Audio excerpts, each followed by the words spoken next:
So, number one, learning and growth. Pareho tayo. Miss Tin, pareho tayo pala na naging journey. Oo. Maaga-aga sa Oo. buhay natin. Kaya, Yun yung pinaniniwalaan natin. Kaya siguro nakagawa tayo ng ganito. yes. Ay, sinasabi mo, kaya ka natutuwa na mag-record tayo? Ano sabi? Sabi mo, tayo mag-communicate even. Yeah, Diba? More practice din for us.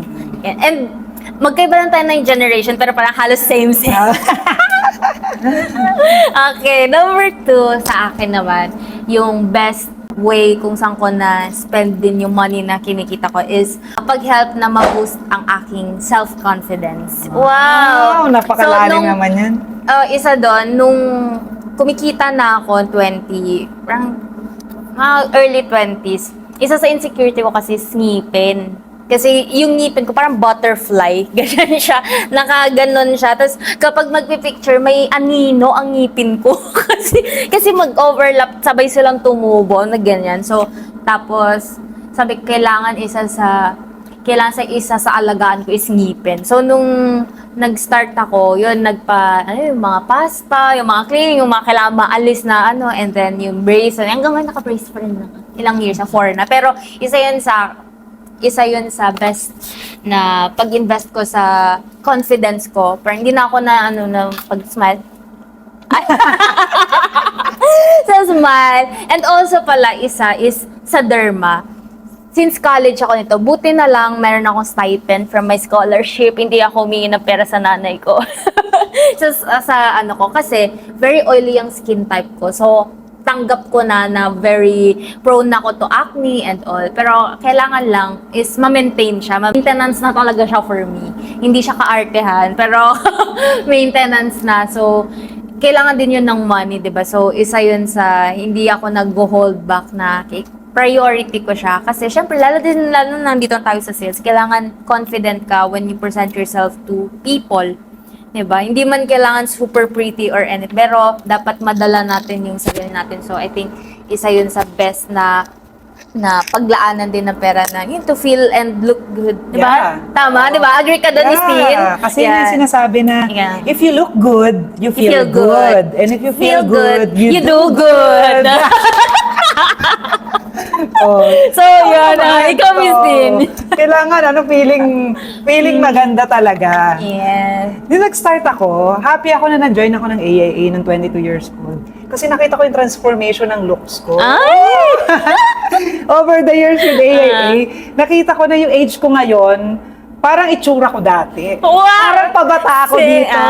Tapos yung damit ko, nag-real estate ako, lagi lang naka-pants. Kasi nagtitripping ako house and lot eh. Hindi naman ako condo seller in Metro Manila. Okay. Pero nung pumasok ako ng AIA, nakikita mo yung other people na successful, try ko naman yung corporate attire na dress. Since wala akong experience sa corporate, wala pa akong ganong training. So dito ako natutunan yung sa AIA by seeing other people na parang maganda. Subukan ko nga yung mag-dress. Binili ako ng sapatos. Nag-start, mga damit na blouse, saka pants, sapatos. Ngayon nagiging corporate attire na yung nakatulong para mas maging confident ako. And then, nagdagdag rin ako ng mga heels, black shoes. Kasi sabi ko, pag naka-heels ako, iba yung lakad. Feeling ko ang sexy-sexy ko. Versus kung flat shoes. Parang kakaiba. Ito na ako nagsubok. Hindi pa man ganun kagaling mag-makeup. Pero nasubukan na mag-makeup. Kasi parang yun na yung pangangailangan. Depende sa industry. Lalo na nasa sales. Lalo na pumasok dito sa AIA. Nung dati siyang Film Life, may hard copy kami sa policy contract. Ngayon wala nang ganun, e-policy.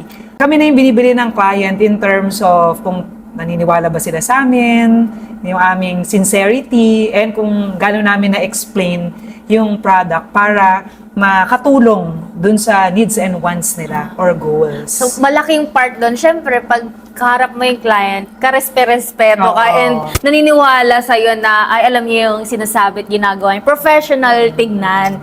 Parang kanina, diba kwento ko yung latest client ko, nag-close na kami, hindi niya maalala kung saan company ako.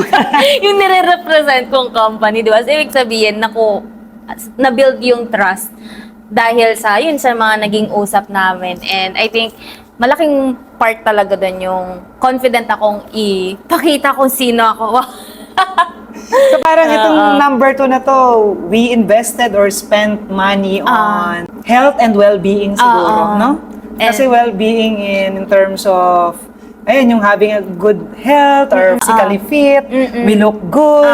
How we dress ourselves. Hindi rin ako makot noon. Dito lang din ako natuto. Diba? Tsaka yung mag-size ng buhok. Yan. Mag-lipstick. Ay, maputla na naman. Kasi depende kung yun yung kakailanganin ng Ng trabaho. trabaho. Yes. Kasi kung faceless, tapos sa bahay lang, shorts lang tayo, no? Tsaka walang makeup.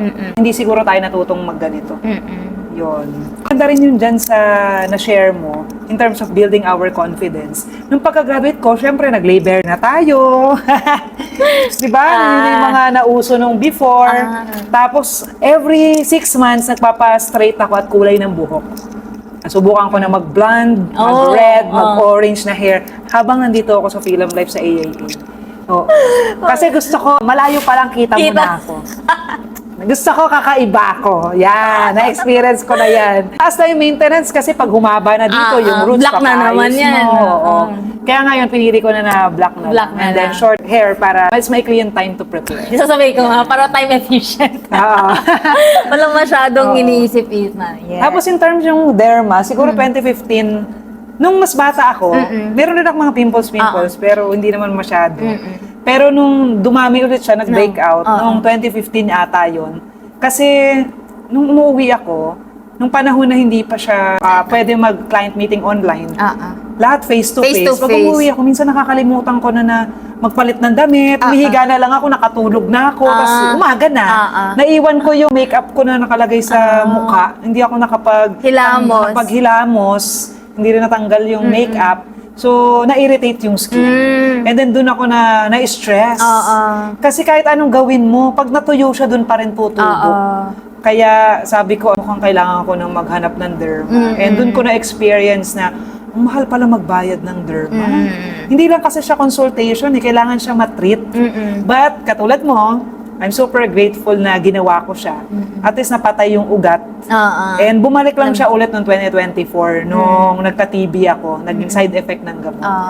Kaya nung tumagal, after a month, sabi ko, subukan ko na ulit bumalik ng derma para maayos. Kasi feeling ko, ubos yung self-confidence Kailangan ko. talaga yung, kaya mong ma-eye to eye yung tao. Diba? Kailangan. Lalong-lalo na yung nakikita mo sa salamin.